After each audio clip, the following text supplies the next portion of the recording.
शिवाय विष्णुरूपाय शिवरूपाय विष्णवे शिवस्य हृदयं विष्णुः विष्णोश्च हृदयं शिवः। हरे कृष्ण। ओम नमः शिवाय। सावन का पावन मास और वो समय जब आकाश से केवल वर्षा ही नहीं बल्कि भक्ति और कृपा की भी वर्षा होती है। और इस बार का सावन अपने साथ लेकर आया है एक अद्वितीय, दुर्लभ और अत्यंत पुण्यदायक संयोग, जब कामिका एकादशी और सावन का सोमवारी व्रत एक ही दिन पड़ रहा है।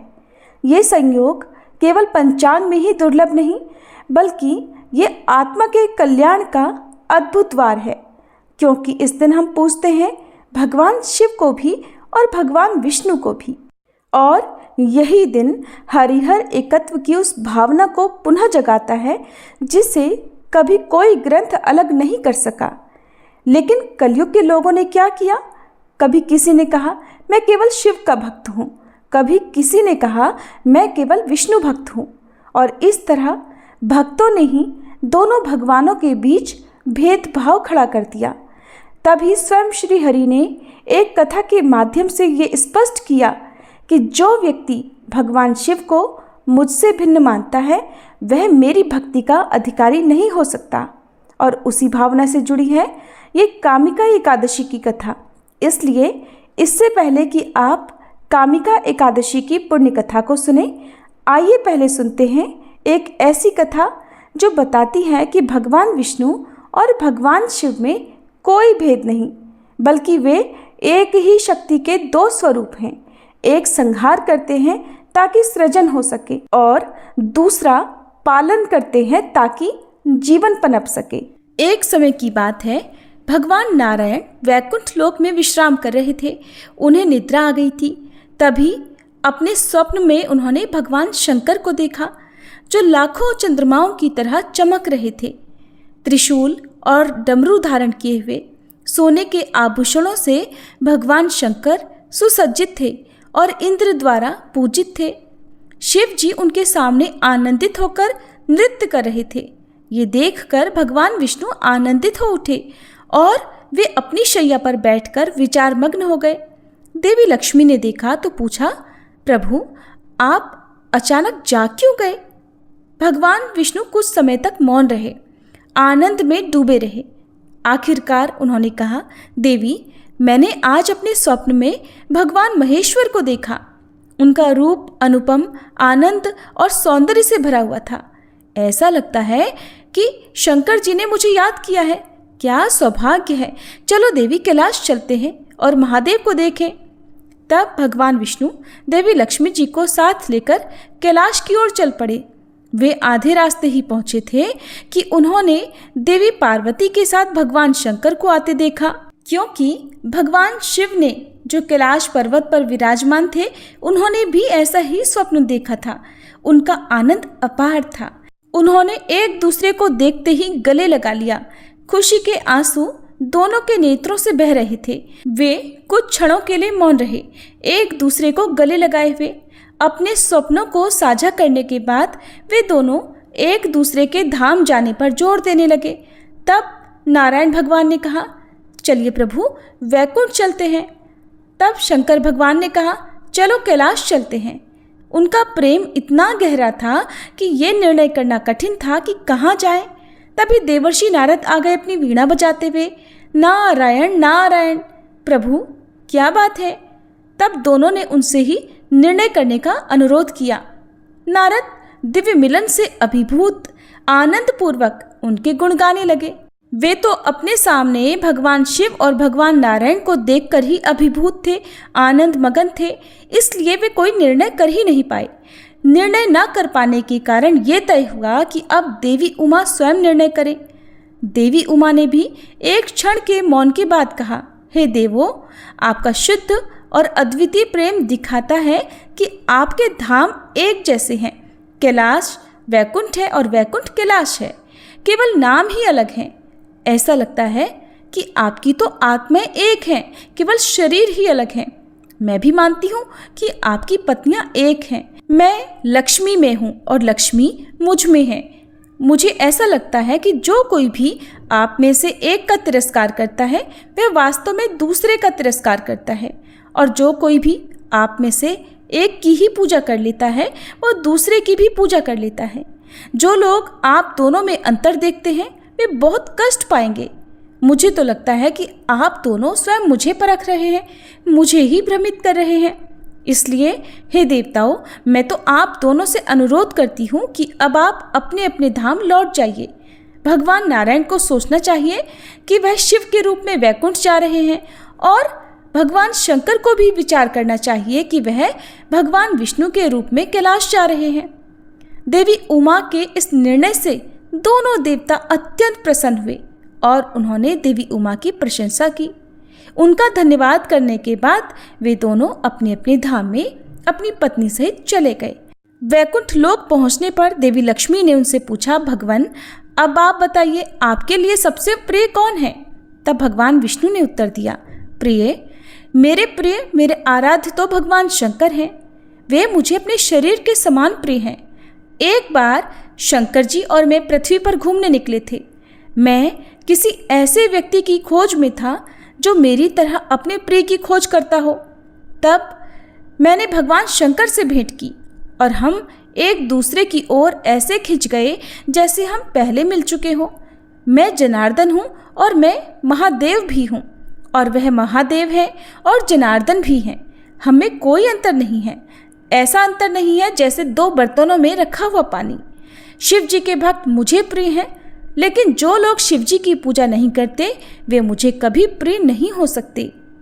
तब देवी लक्ष्मी भगवान विष्णु की इस बात से सहमत हो गई और वे आनंद मगन होकर प्रभु के गुणगान गाने लगी। आप सभी प्रेम से बोलिए, हरिहर भगवान की जय। इसलिए आज के दिन हरिहर दोनों की पूजा कीजिए ताकि कलयुग की उस सबसे बड़ी भूल को हम सुधार सकें जो हमने ईश्वर को दो खेमों में बांटकर की थी।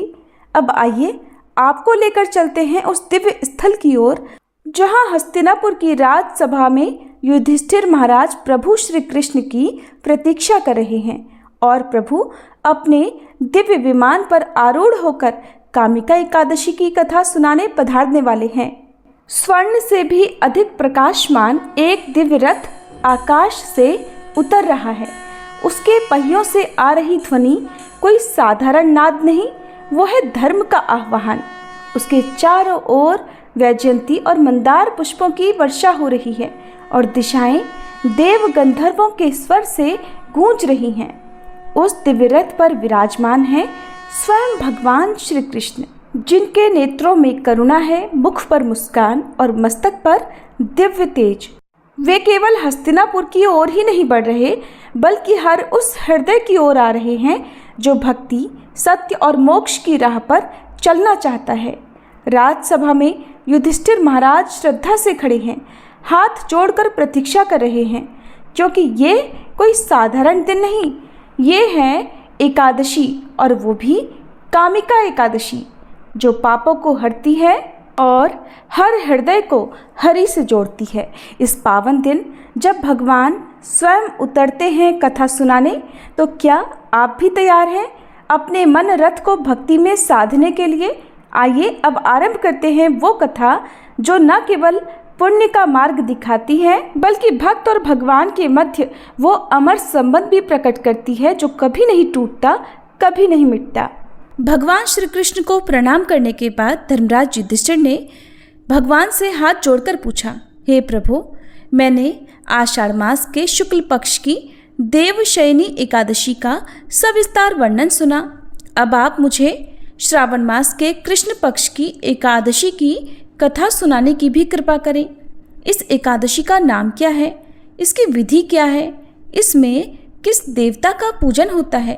इसका उपवास करने से मनुष्य को किस फल की प्राप्ति होती है? तब भगवान श्री कृष्ण कहने लगे, हे धर्मराज, अब मैं श्रावण मास की पवित्र एकादशी की कथा सुनाता हूँ, ध्यानपूर्वक श्रवण करो। एक बार इस एकादशी की पावन कथा को श्री ब्रह्मा जी ने लोक हित के लिए देवर्षि नारद जी से कहा था।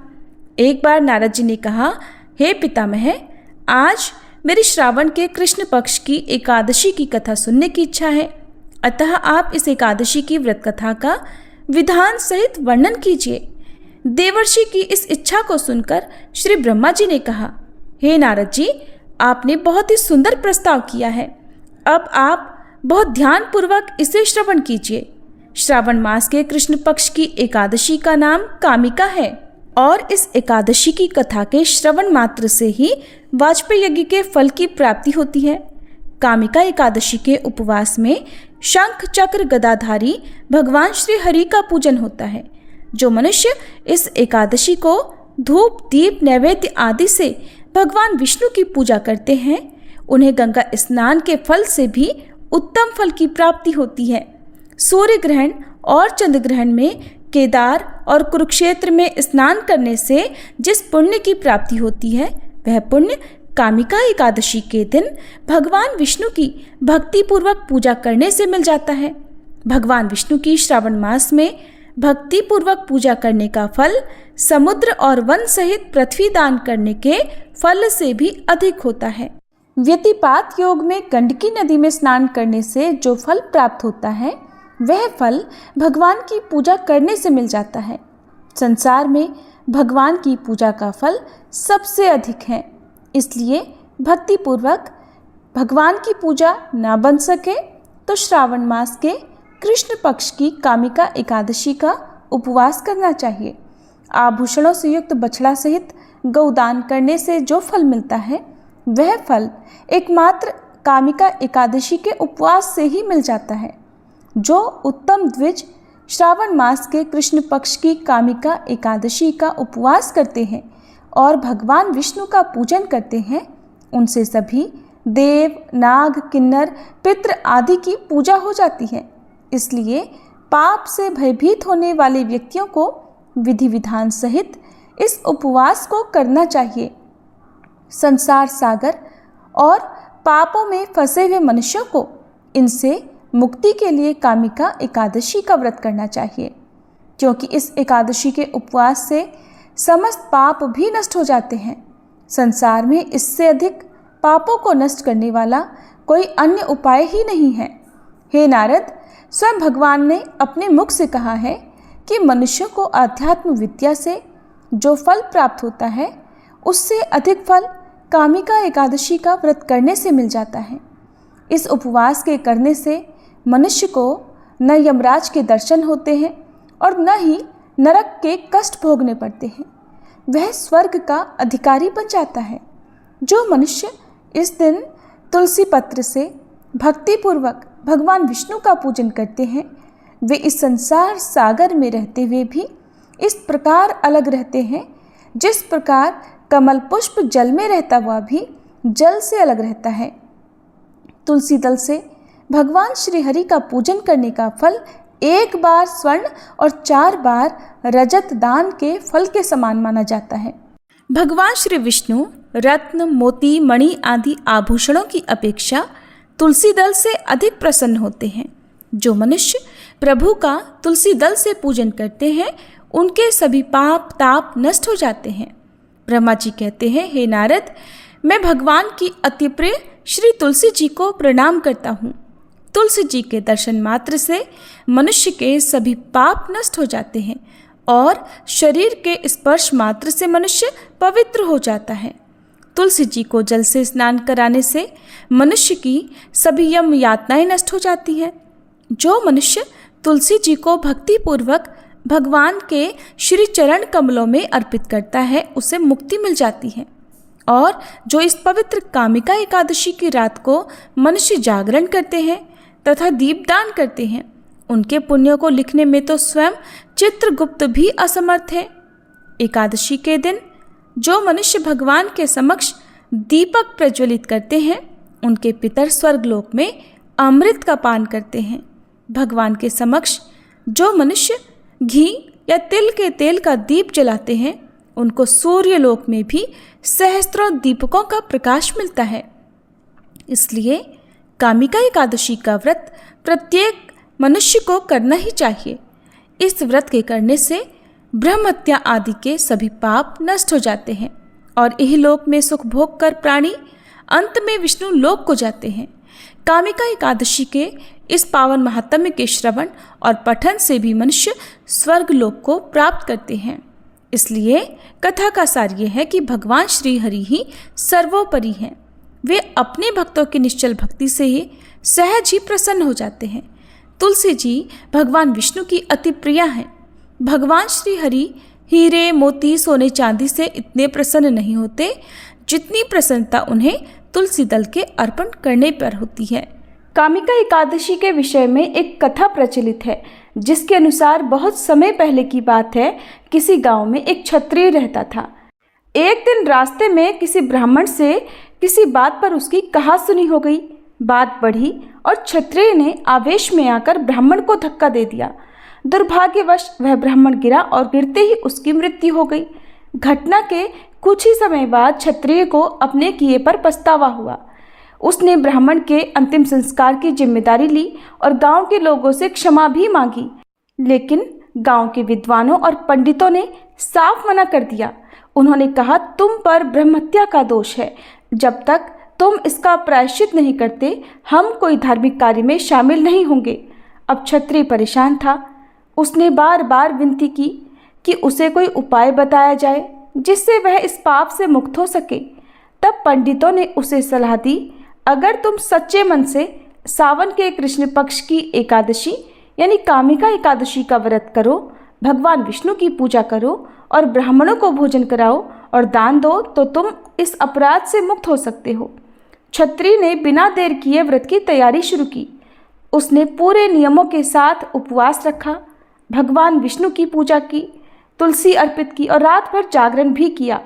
उसी रात उसे स्वप्न में भगवान विष्णु के दर्शन हुए। उन्होंने मुस्कुराकर कहा, तुमने सच्चे मन से प्रायश्चित किया है। तुम्हारे पुण्य कर्मों और भक्ति से मैं प्रसन्न हूँ। अब तुम ब्रह्महत्या के पाप से मुक्त हो चुके हो। अगली सुबह जब क्षत्रिय उठा, उसका मन शांत और हल्का था। गांव के लोग भी उसकी तपस्या से प्रभावित हुए और उसे फिर से स्वीकार कर लिया। कामिका एकादशी व्रत के पुण्य प्रताप से अंत में वह क्षत्रिय भगवान के वैकुंठ लोक को गया। कहा जाता है कि उसी दिन से कामिका एकादशी का व्रत विशेष पुण्यदायी माना जाने लगा। इस व्रत की कथा केवल सुनने भर मात्र से ही यज्ञ के बराबर पुण्य मिलता है और अगर सच्चे मन से किया जाए तो समस्त पाप भी धुल जाते हैं। जैसे ही भगवान श्री कृष्ण की मधुर वाणी मौन होती है, हस्तिनापुर की राजसभा में एक अलौकिक शांति छा जाती है। महाराज युधिष्ठिर के नेत्रों में अब कृतज्ञता है और सभा के हर सदस्य के मन में व्रत, भक्ति और मोक्ष का दिव्य आलोक जाग चुका है। भगवान श्री कृष्ण मुस्कुराकर कहते हैं, राजन, अब तुमने वह पावन कथा सुन ली जो पापों का नाश करती है और पुण्य के द्वार खोलती है। किंतु इस व्रत का पूर्ण फल तभी प्राप्त होता है जब ग्यारस माता की महिमा भी सुनी जाए। वह देवी ही इस व्रत की प्रेरणा है। उनके आशीर्वाद के बिना कोई एकादशी व्रत पूर्ण नहीं माना जाता। तो प्रिय श्रोताओं, अब जब आपने एकादशी की कथा श्रवण कर ली है तो आइए पूर्णता की ओर एक और कदम बढ़ाएं। अब श्रद्धा से सुने ग्यारस माता की कथा, जिनके बिना ये व्रत अधूरा है और जिनकी कृपा से ही हमारे संकल्प की सिद्धि होती है। सभी प्रेम से बोलिए, ग्यारस माता की जय। एक बार देवर्षि नारद जी वैकुंठ लोक को गए। वहाँ उन्होंने भगवान श्री लक्ष्मी नारायण जी को प्रणाम किया। फिर नारद जी ने श्री हरि से कहा, प्रभु, अब धरती पर आपका प्रभाव कम हो रहा है। धर्म पर चलने वालों को कोई अच्छा फल नहीं मिल रहा। जो पाप कर रहे हैं उनका भला हो रहा है। तब श्री हरि कहने लगे, ऐसा नहीं है देवर्षि, जो भी हो रहा है सब नियति के कारण हो रहा है। श्री हरि की बात सुनकर नारद जी बोले, प्रभु, मैं तो देखकर आ रहा हूँ कि पापियों को तो अच्छा फल मिल रहा है, लेकिन भला करने वाले और धर्म के रास्ते पर चलने वाले लोगों को बुरा फल मिल रहा है। उन्हें दुख भोगने पड़ रहे हैं। भगवान ने कहा, देवर्षि, कोई ऐसी घटना बताओ जिससे तुम्हें ये लग रहा हो। नारद जी कहने लगे, प्रभु, अभी अभी मैं एक जंगल से आ रहा हूँ। वहाँ पर एक गाय दलदल में फंसी हुई थी। कोई भी उसे बचाने वाला नहीं था। थोड़ी ही देर के बाद मैंने देखा कि एक चोर उधर से गुजरा। दलदल में फंसी हुई गाय को देखकर वो रुका तक नहीं, बल्कि उस गाय पर पैर रखकर वह दलदल से भरा हुआ गड्ढा लांघ कर आगे निकल गया। आगे गया तो उस चोर को सोने की मोहरों से भरी एक थैली मिली। थोड़ी ही देर बाद वहां पर एक साधु महाराज आए। उन्होंने उस गाय को दलदल में फंसा देखा तो गाय को बाहर निकालने की पूरी कोशिश की और पूरी ताकत लगाकर आखिरकार उस गाय को निकाल लिया। गाय को बाहर निकालने के प्रयास में वह साधु महाराज खुद दलदल से लथपथ हो गए थे। जब वह साधु महाराज आगे बढ़े तो एक गड्ढे में गिर गए और उन्हें चोट लग गई। प्रभु, अब आप ही बताइए, ये कौन सा न्याय है? नारद जी की पूरी बात सुन लेने के बाद श्री हरि बोले, देवर्षि, ये सही ही हुआ। जो चोर गाय पर पैर रखकर भाग गया था, उसकी किस्मत में तो एक खजाना था, लेकिन उसके इस पाप के कारण उसे केवल कुछ मोहरें ही मिल पाईं। वहीं उन साधु महाराज को गड्ढे में इसलिए गिरना पड़ा क्योंकि उनके भाग्य में उस समय मृत्यु लिखी हुई थी। लेकिन एक गाय को बचाने के कारण, दलदल से बाहर निकालने के कारण उनके पुण्य बहुत अधिक बढ़ गए और उनकी मृत्यु बस एक छोटी सी चोट में बदल गई। इंसान के कर्म से ही उसका भाग तय होता है देवर्षि, इसलिए अच्छे कर्म करना कभी भी नहीं छोड़ना चाहिए। श्री हरि की बात सुनकर देवर्षि नारद मुस्कुराते हुए और प्रभु को प्रणाम करते हुए नारायण नारायण कहकर प्रभु की रचाई हुई सृष्टि की अन्य लीलाएं देखने के लिए चल पड़े। प्रेम से बोलिए श्री लक्ष्मी नारायण भगवान की जय। अब सुनिए एकादशी माता की कथा। इस कथा को सुनने से ही एकादशी का व्रत पूरा माना जाता है। श्रोताओं, एक बार एक बूढ़ी माँ ने एकादशी का उपवास रखा। बड़े ही भक्ति भाव से वह एकादशी की पूजा किया करती थी। वे बूढ़ी हो चुकी थी। उन्हें वृद्धावस्था में कोई भी ऐसी वस्तु नहीं चाहिए थी जो वे एकादशी का उपवास रखती, क्योंकि एकादशी का उपवास रखने से तो श्री हरि की कृपा से सब कुछ मिल जाता है। वो बूढ़ी माँ तो अपने बच्चों के लिए, अपने परिवार की सुख सुविधा के लिए इतना कठिन व्रत रखती थी। वे दिन भर तो बड़ा कठिन मन करके और अपनी प्यास को किसी तरह से रोके रही, क्योंकि एकादशी के व्रत में वो जल की एक बूंद भी ग्रहण नहीं करती थी। द्वादशी को ही जल पीकर वो अपने व्रत का पारणा किया करती थी। दिन भर उन्होंने किसी प्रकार अपने मन को संयमित रखा, पूजा पाठ की, व्रत की कथा पढ़ी सुनी और फिर पंडित जी को मिट्टी के एक पात्र में भरकर पानी और मौसमी फल दान में दिए। दोना भरकर शक्कर भी वितरित की। उन्हें गर्मी के कारण बड़ी बेचैनी हो रही थी। एक तो निराहार और निर्जल रहकर उपवास रखा था और ऊपर से प्यास भी अधिक सता रही थी। इस कारण उन्होंने सोचा कि चलो पानी में बैठूं, शायद थोड़ी शांति मिले। ये सोचकर वह पानी में बैठी रही। पानी से बार बार कुल्ला करती और मुंह हाथ धोती रही। तब कहीं जाकर उन्हें थोड़ा बहुत चैन मिला। एक तो धूप तेज की पड़ रही थी, इस कारण बार बार बूढ़ी माँ का मुंह सूखा जा रहा था। बूढ़ी माँ बड़ी बेचैन हो रही थी। एक तो बुढ़ापा, दूसरा यह भयंकर गर्मी। बुढ़ापे की तो स्थिति ही कुछ ऐसी होती है, बड़ी मुश्किल से धीरज बंध पाता है। अब किसी प्रकार रो धोकर दिन कट पाया। अब बूढ़ी माँ के सामने पहाड़ सी लंबी रात थी, जिसका कट पाना बड़ा ही मुश्किल दिखाई दे रहा था। चारपाई पर पड़ी हुई बूढ़ी माँ को किसी प्रकार भी शांति नहीं मिल रही थी। बार बार प्यास के मारे गला सूख रहा था और वे इस प्रकार बेचैन होकर करवटें बदलती जा रही थी। कई बार उठकर वे घर के बाहर जाती, फिर अंदर आ जाती। ना उन्हें घर के अंदर शांति मिल रही थी, ना बाहर। वे पड़ी पड़ी एकादशी माता को याद करती रहीं और मन में ध्याती रहीं कि हे माता, आप मेरी लाज रखिएगा, आप ही मुझे शक्ति दीजिएगा ताकि मैं भली भांति आपका व्रत कर सकूं और ये पहाड़ सी रात सुकून से बीत जाए। प्यास के कारण बूढ़ी माँ की बेचैनी तो बढ़ ही रही थी। उन्होंने धैर्य रखने का बहुत प्रयास किया, लेकिन आखिरकार उनकी सहनशीलता की सीमा टूट गई और वे घबराकर प्यास के मारे एकदम चिल्ला पड़ी, बचाओ बचाओ।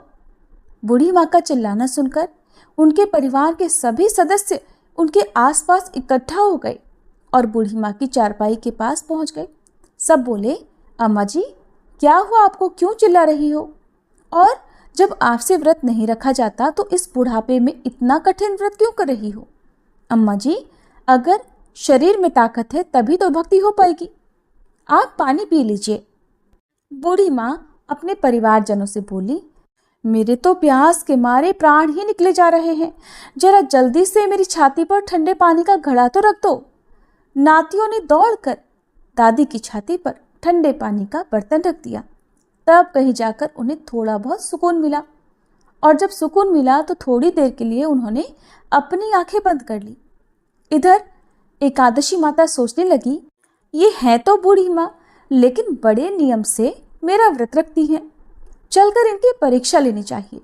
ऐसा विचार कर एकादशी माता आधी रात को मुर्गा बनकर कुकड़ू कू करने लगी। मुर्गे की टेर सुनकर बूढ़ी माँ जल्दी से उठी और बाहर जाकर आसमान की ओर निहारा, लेकिन आसमान में तो कहीं भी उन्हें सुबह का तारा दिखाई ही नहीं दिया। अब वे सोचने लगी कि फिर यह मुर्गा भला क्यों और कैसे बोल गया। एक तो उन्हें प्यास लग रही थी, अब थोड़ा बहुत उनका मन भी बेचैन होने लगा। आखिरकार उन्होंने ये दृढ़ निश्चय किया कि अब तो मैं इस व्रत को पूरा करके ही छोड़ूंगी, फिर चाहे व्रत पूरा होने तक मेरे प्राण ही क्यों ना निकल जाएं। मन में ऐसा पक्का निश्चय कर वह वापस चारपाई पर आकर लेट गई। थोड़ी ही देर के बाद एकादशी माता ने उनकी फिर से परीक्षा लेनी चाहिए, तो वह एक छोटी सी कन्या का रूप धरकर गिलास में मीठा पानी लेकर उनके सिरहाने खड़ी हो गई और जोर से बोली, दादी जी सवेरा हो गया है, आप हाथ मुंह धोकर शरबत पी लीजिए। पहले तो शरबत का भरा हुआ गिलास देखकर बूढ़ी माँ का मन ललचाने लगा। प्यास के मारे गला जो सूख रहा था, किंतु अचानक उन्हें याद आया कि उनका तो एकादशी का उपवास है। फिर उन्होंने सोचा कि अभी तो वे किसी भी तरह से ये शरबत नहीं पी सकती, और फिर वे चुपचाप वापस अपनी चारपाई पर लेट गईं। जैसे ही उनकी आंख लगी तभी उन्हें एहसास हुआ कि मानो किसी ने उन्हें पानी से भरे हुए कुएं में पटक दिया हो। वे बहुत देर तक उस कुएं में हाथ पांव चलाती रहीं, लेकिन इस बीच उन्होंने अपने मुंह में पानी की एक बूंद भी नहीं जाने दी, क्योंकि उनका एकादशी का उपवास जो था, और वे पक्के निश्चय के साथ अपना व्रत पालन करती रही। थोड़ी ही देर में उन्हें ऐसा लगा मानो सामने आग जल रही हो। आग के कारण बड़ी भारी गर्मी लगने लगी। प्यास के मारे उनके प्राण निकलने लगे, लेकिन इतना सब होने के बाद भी बूढ़ी माँ ने पानी की एक बूंद भी नहीं पी। वे तो बस चारपाई पर बैठी बैठी एकादशी माता का ध्यान करती रही। अब सवेरा होने में बस कुछ ही समय है, ये जानकर वे बड़ी तसल्ली के साथ इधर उधर घूमने लगी। एकादशी माता अब तक ये बात अच्छी तरह से समझ गई कि इन बूढ़ी माँ को किसी भी प्रकार से अपने व्रत से नहीं टाला जा सकता। वे उनके सत्य व्रत को भली भांति समझ गई थी।